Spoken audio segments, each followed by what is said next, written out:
Karena hakikat harta kita adalah yang sudah kita keluarkan, bukan yang kita miliki, tapi yang sudah kita keluarkan. Kalau kita punya 10, kita keluarkan 1, maka yang dikembalikan di akhirat itu yang 1, yang 9 jadi harta waris. Kita punya 10, kita keluarkan 1, maka yang dikembalikan di akhirat itu yang 1, yang 9 jadi harta waris.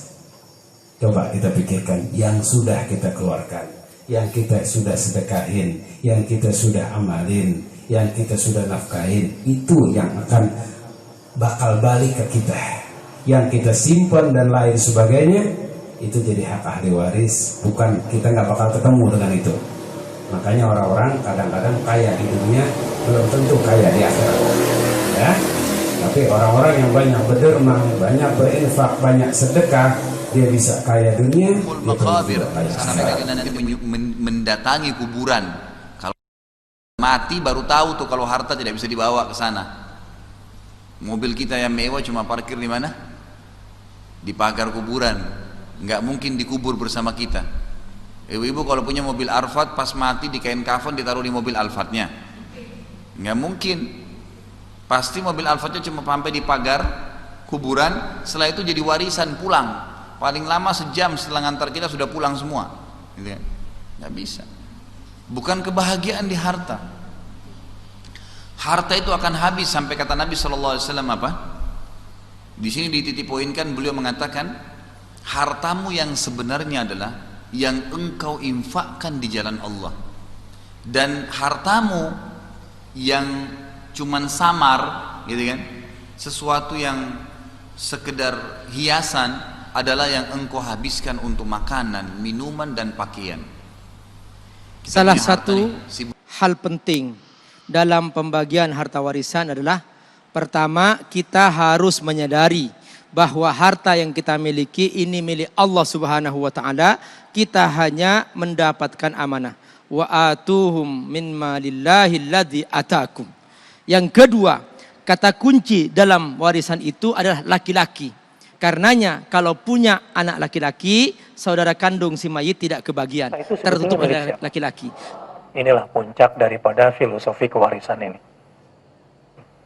Ya, harta itu milik siapa? Allah.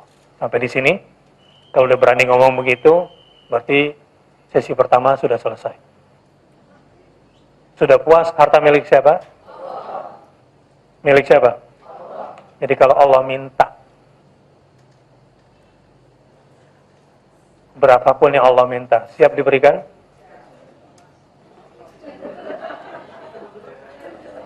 Mulai nih.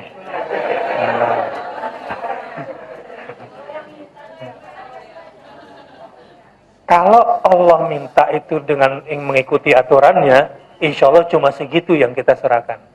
Tapi kalau kamu nggak mau ikut aturannya, Allah ambil sendiri.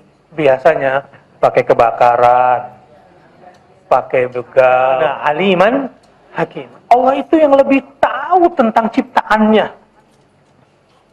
Hakiman, yang juga lebih tahu tentang putusan, hikmah di balik keputusannya terhadap semua yang disyariatkan kepadanya. Itu artinya aliman. Nah, saya mau tanya sekarang, lebih tahu siapa? Kita tentang diri kita atau lebih tahu Allah tentang diri kita? Ya, kita makan yang nggak boleh kita makan. Ya, banyak diantara kita yang gali kuburan pakai lidahnya sendiri. Nah, di dalam hukum kewarisan Islam pun begitu. Makanya nanti kita bicara konsep harta. Harta itu apa? Harta adalah sesuatu yang bernilai. Bisa barang, bisa jasa. Jasa macam-macam termasuk networking. Itu harta. Nah, pertanyaan kedua, pada hakikatnya semua harta ini milik siapa? Milik Allah. Kapan harta itu menjadi milik kita? Harus diketahui sebabnya.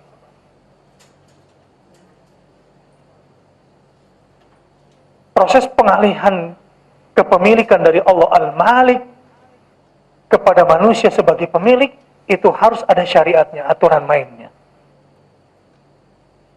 Jadi jangan sembarangan. Misalnya tidak otomatis mayit meninggal dunia, hartanya langsung dimiliki ahli, nggak boleh. Ini harta kembali dulu ke Allah. Jadi yang berhak membaginya siapa? Allah dulu. Nggak boleh mentang-mentang anaknya langsung ambil. Nggak bisa. Harta ini kembali dulu kepada, kemudian dibagi menurut aturan siapa? Nah, keluarga itu dalam menyelesaikan kewarisan Islam harus dimulai dari situ dulu filosofinya. Insya Allah apabila kita meninggalkan harta waris, bolehkah kita berwasiat untuk setiap Ramadan memberikan makan di sekitar 10 anak yatim kediaman kita? Kita setelah meninggal dunia harta kita tak ada.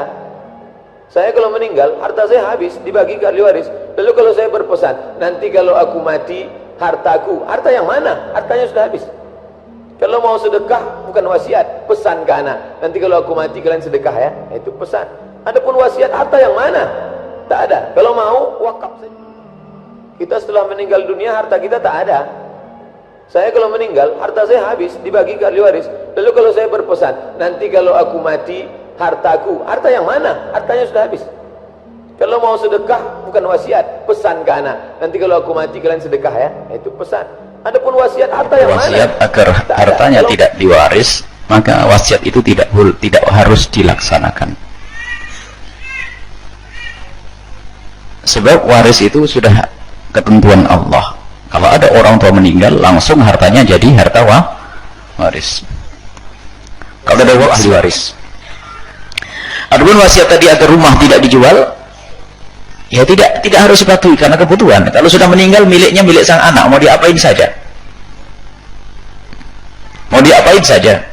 Sehingga ada wasiat yang harus dipatuhi, ada wasiat yang tidak harus dipatuhi, ada wasiat yang lebih bagus dipatuhi kalau ada ahli waris. Adapun wasiat tadi agar rumah tidak dijual, ya tidak harus dipatuhi karena kebutuhan. Kalau sudah meninggal miliknya milik sang anak, mau diapain saja. Mau diapain saja. Sehingga ada wasiat yang harus dipatuhi, ada wasiat yang tidak harus dipatuhi, ada wasiat yang lebih bagus dipatuhi.